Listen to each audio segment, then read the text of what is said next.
outside initial looks, it might not look like much has gone on, but I can assure you a fair bit has happened.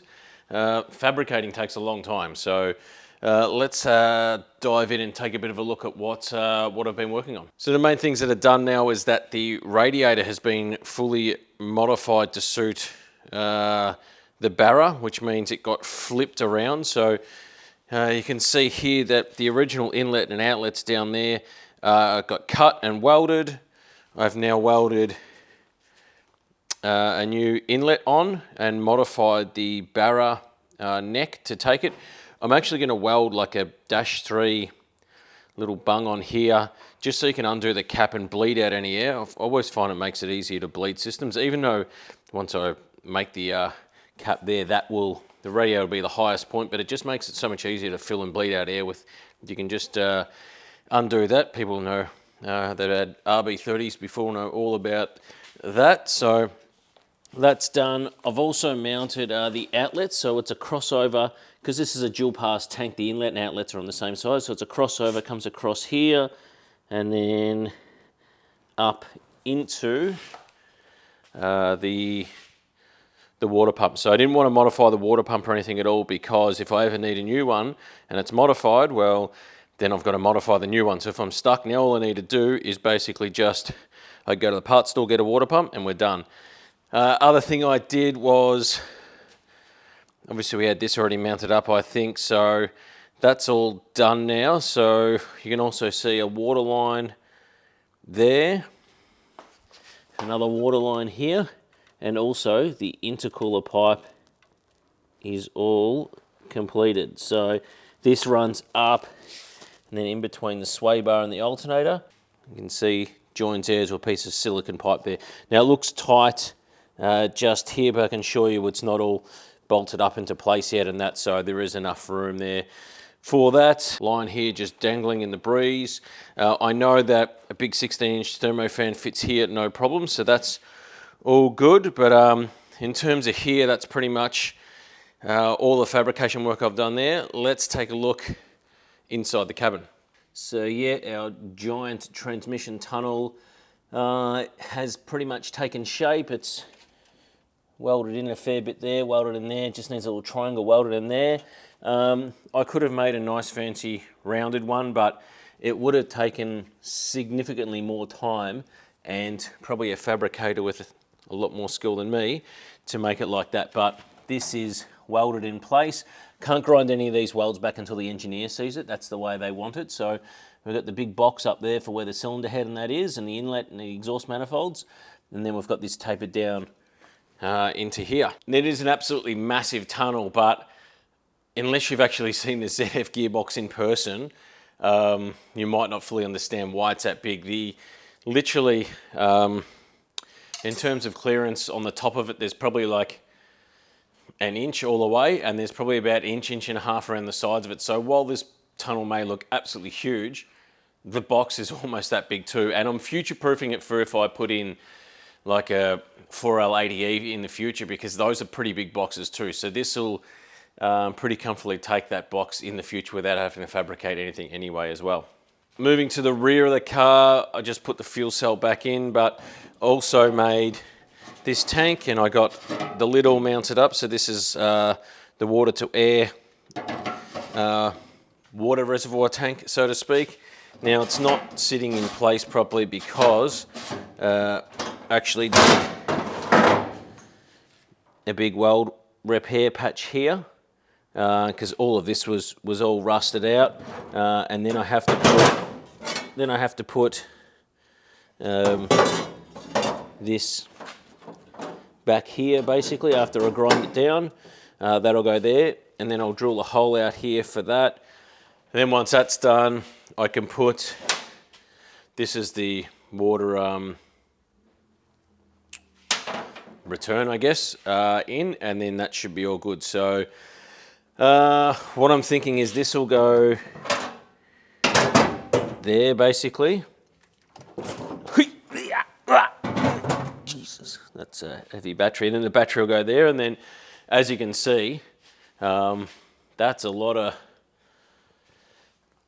boot space. So I'm pretty happy with that. Also up here is where the rear fuse box will go. So let's take a bit of a look at some of the wiring stuff, and then we'll put this up on the hoist and we'll have a look underneath it. So in terms of wiring, here we are. This is obviously the brains, the central sort of unit. That's the central fuse box. And we've obviously got the whole loom with all the connectors. There's a couple still that need to be done, I think, for the VCT and boost controller, but basically every other wire there is done. Got the drive-by-wire pedal there. And then I've got like sort of a breakout harness that leads to a rear fuse box to do all the power distribution up the back. So instead of having to have one here and do multiple runs of power, I've got really small 20 gauge wire here, which will take, you know, outputs from the ECU and run them all the way back to that fuse box. And these fuse boxes are like cheap. So this works really well. So these fuse boxes are like $30, $35 each. So rather than running, you know, multiple runs of 14 gauge or whatever wire front to back for the 2 fuel pumps, the lift pump, the Davies Craig water pump, the big thermofan, all that kind of stuff, you just run some really thin trigger wires, saves space, weight, expensive wire, and you run those to the back, and then it's good to go. You can see the RX7 here also. Started the RX7 the other day, and yeah, it's good to go. It starts basically pretty well now under its own power, but it really needs to be beaten on pretty heavily to be Mickey Mouse again. So that'll live to fight another day. Hopefully we'll get out there soon or soon enough, but yeah, we'll see how we go. Maybe late Jan. Car up in the air. Here are the rear eyelet bushes on the leaves, so let's replace these because they look like they are cooked. So if you're modifying a really old car, you're restoring it, one of the things you definitely should budget in your build is suspension bushings. So let's take a look at some of the ones we pulled out of the rear shackles and have a look at why we'd want to replace those. So these are the bushes I've pulled out. These are some of the rear eyelets, the uppers and lowers, and the things you can see here is that the hole's obviously ovaled here. They're pretty dry rotted and just really fatigued in that around there. And they're really soft because they're the standard rubber ones. And these upgraded ones are not soft. They're you know, very have very slight play in them, but they are really hard, which means it's going to keep the suspension where it needs to be. They're also brand new, round and true. So we'll whack those in with a bit of grease. And yeah, upgrading this type of stuff will make your car ride significantly better. Prior to install, I'm just going to get impact driver and a little wire brush, and I'm going to whack it in here.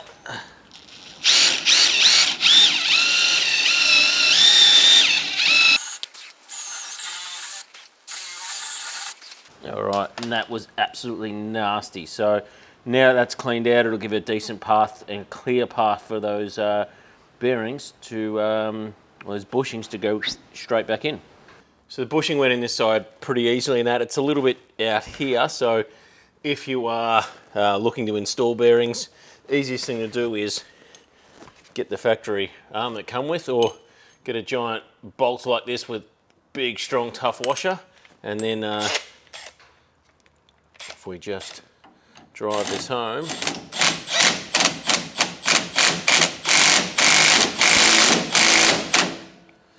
like so, we'll be good to go. And then we go, fully installed. All right, so that's much better. The fronts, well, there's not actually any bearings in either of these, so yeah, that's they're still on the way, but they'll get there. We've got our hoses run here for water to air, and then I've modified the rear radiator tank here. So that one, that's just a dash 16 that we cut off. Here it is, and then yeah, runs all the way up there. This will be the other one. This is the hose that'll run up to the tank. Might run it up through here. Might come up through here, go up through there and into the tank on the side. Have to, as you can see the X there, cut that off and weld that. Probably cut these off. They were for water, I think they were water feed and return on the last turbo setup we had. But yeah, I'm probably going to run a transcooler at the rear of the car now, because you'll see what I've got at the front of the car. I think if I drop this, I was going to have an air gap anyway, but if I drop it, I don't know, about an inch or so, I've actually got an old, I think it's like an 18 row, it's like, almost like a big square oil cooler. They're pretty good as transmission coolers too, so I'll have to thoroughly clean the oil out of it, soak that in something, in thinners or something, and just heat it up and that and get all the oil out of it. But I think if I put that on the top, then have the radiator, then the fan below, and the fan can just pull air through the transcooler and this radiator at the rear here for the intercooler setup as one big unit or something. I think that should work okay. Yeah, but that's pretty much all the stuff up back here. Now the last thing that I've got to get sorted out is, it's hot today, so got me thinking about the air conditioner and the fan sort of AC blower sort of unit of that too. So I think it's time to go to the wreckers and see what we can get our hands on. Just out at good old pick apart, and need to find air conditioning condenser, dryer, and heater box assembly and that for a car too. So it is hot today, and what I'm looking to do is basically cheat and look for a car with all the dash and everything out, and possibly even the heater box and that out, and just test it, see if it runs, and then do the least amount of work as possible. But fair few cars to choose from here. Probably going to look for something maybe late 80s, early 90s, something that definitely probably avoids that CAN bus error, so they know that it's just normal 12 volts and switches and all that kind of stuff. Come across this little beauty here, which is 88323. Now the only issue I can see is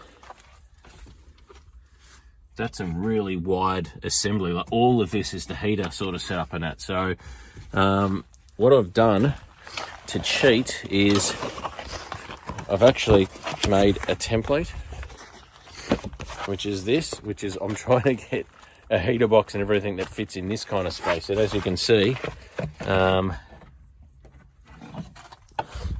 definitely got my work cut out for me. All right, let's go hunting and see what we can find.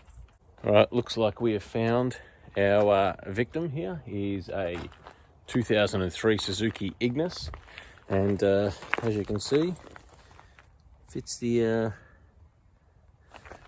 template fine. It's a bit beaten up. Don't know if it's going to work or not, but I mean, I can't imagine these things would be too expensive to buy brand new. So I mean, this is mainly just to fit it in the car and make sure it actually fits. So sort that out.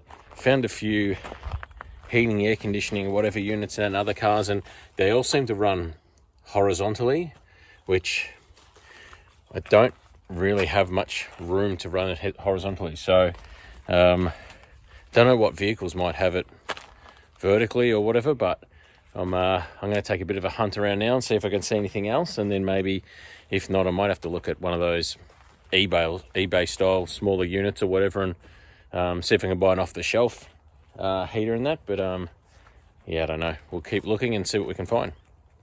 Update, we are now in Honda territory because that is a significantly better unit.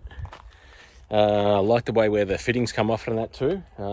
It's also not bent like a banana like that one was, and it's got that little dry unit and some of the lines in that there too. So we are having a win. All right, I think that's enough for today. It is roasting. I think it's something like 11 o'clock in the morning. I think it's already 30, so that's enough for me, that's for sure.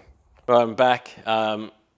Wowzers, it was actually only 27 degrees or something, but it felt like it was about 47 degrees.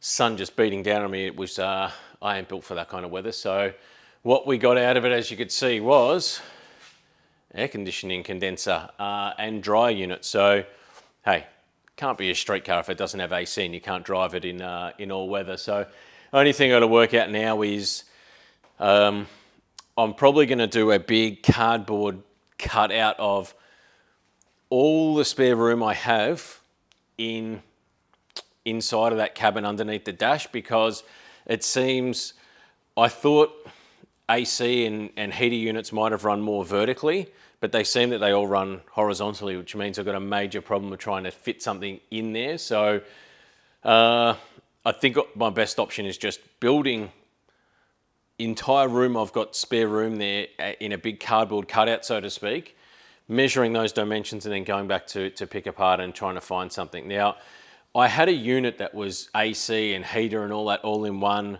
for the F350 that I bought off eBay, and they just, all they do is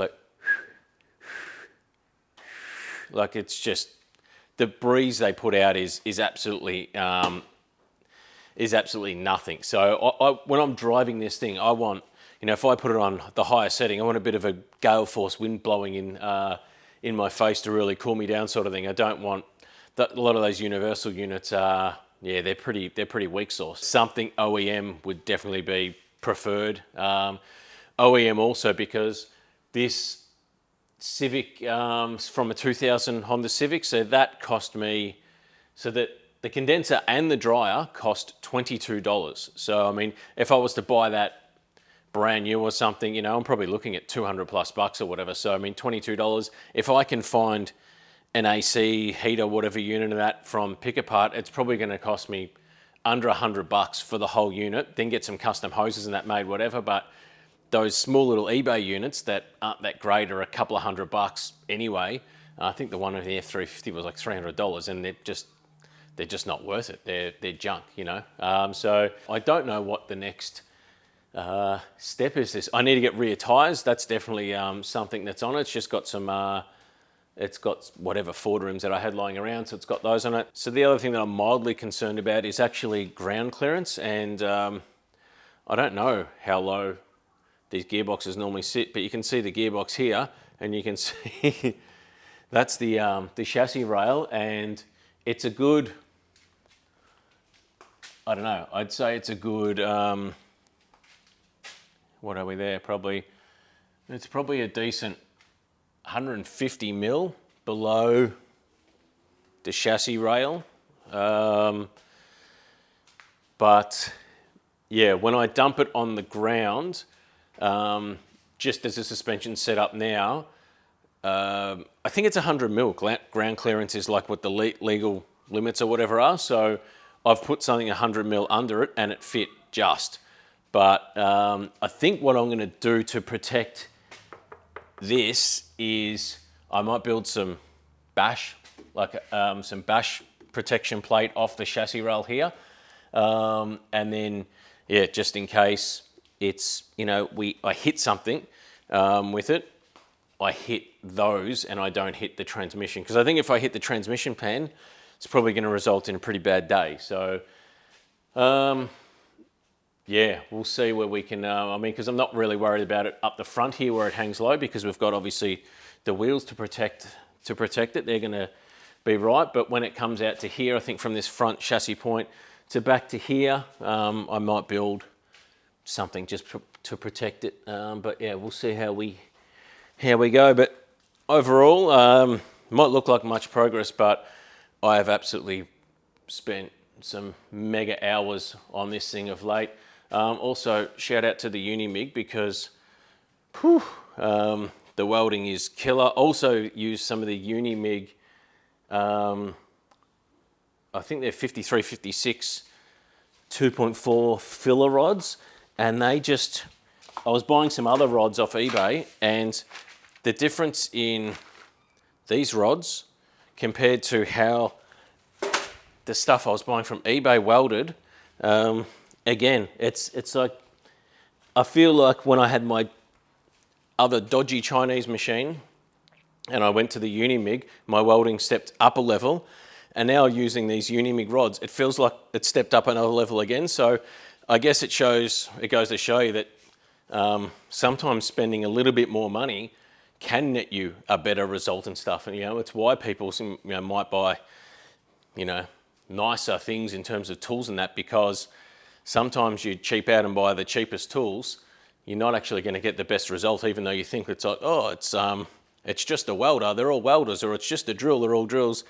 Sometimes some slightly better quality machines or tools and consumables can get you a better result. So I think with that pearl of wisdom, I'll leave this video for today, but on next video, I've got about 1 million of one of these Protex boxes around here because it's time to do some brakes. So I've always used Protex stuff. There's a couple of master cylinders.